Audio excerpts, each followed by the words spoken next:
like to dream my troubles all away on our bed.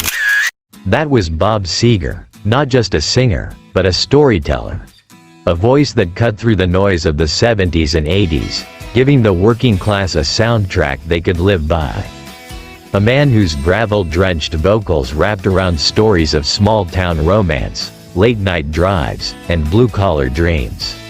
Felt like I had to write a song, let's try to have capitalism with a conscience, you know what I mean? But behind the iconic hits like Turn the Page, Night Moves, and Old Time Rock and Roll, behind the denim jackets and Motor City charm, was a fighter.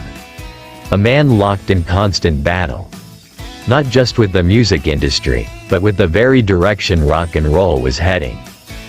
Tonight, on Rock Fame Diaries, we uncover the hidden rivalries of Bob Seger, the feuds, the fury, and the fiery integrity that made him one of American rock's most authentic defenders.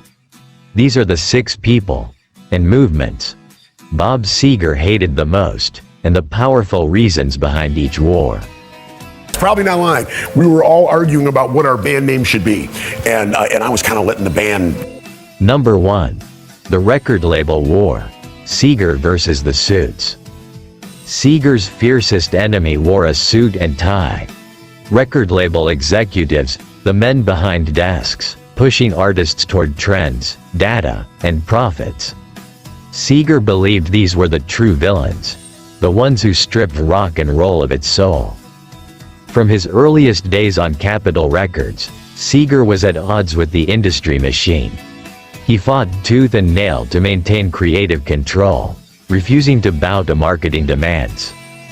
Studio insiders recalled tense sessions. Executives wanted radio-friendly edits. Seger gave them 6-minute ballads with brutal honesty. They wanted catchy hooks. He delivered heartland grit.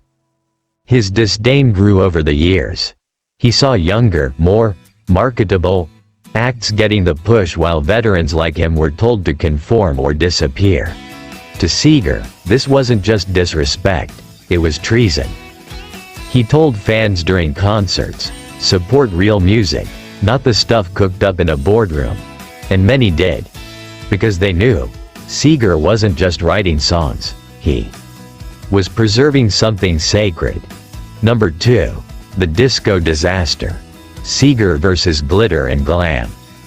By the mid-70s, America had caught disco fever. Glitter balls spun. Platforms clacked. Bee Gees falsettos dominated the airwaves. To Bob Seger, it was a musical apocalypse. He viewed disco as fake, engineered, emotionless, assembly line dance music, designed to sell shoes, not stories. It wasn't about real-life struggle. It was about studio perfection and shiny illusions. When radio stations began replacing rock with disco, Seger fumed. He saw it as a betrayal, not just of sound, but of substance. He doubled down, pushing live instruments, raw vocals, and unfiltered emotion. Engineers recall how Seger's production choices got grittier, sometimes intentionally rough around the edges, a bold contrast to disco's plastic polish. He gave speeches on stage. They want you to dance, he'd say, but do they want you to feel? Number 3. Image over substance. Seger versus MTV pop stars. Then came the 80s, and with it, MTV. Suddenly, rock wasn't about riffs or lyrics. It was about eyeliner, neon lights, and how well you could dance in front of a wind machine. Duran Duran, Culture Club, Spandau Ballet. Artists who built careers on image. To Seger, this was the death knell of authenticity. He refused to play the game. No big budget videos. No pretty packaging. He once said, music videos distract people from listening to the music. If they're watching your hair, you've already lost. But as video stars exploded, real rockers faded from primetime rotation. Radio playlists began favoring artists with the look, even if their music lacked depth. Seger didn't just complain, he made a stand. No choreographed visuals. Just guitars, stories, and sweat. His resistance turned him into a symbol. A rebel fighting for the soul of rock in a world of glitz and glitter. Number 4.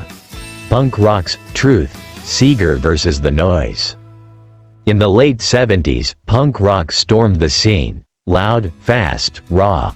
Critics called it a return to realness. Bob Seger wasn't convinced. He saw punk as nihilistic noise.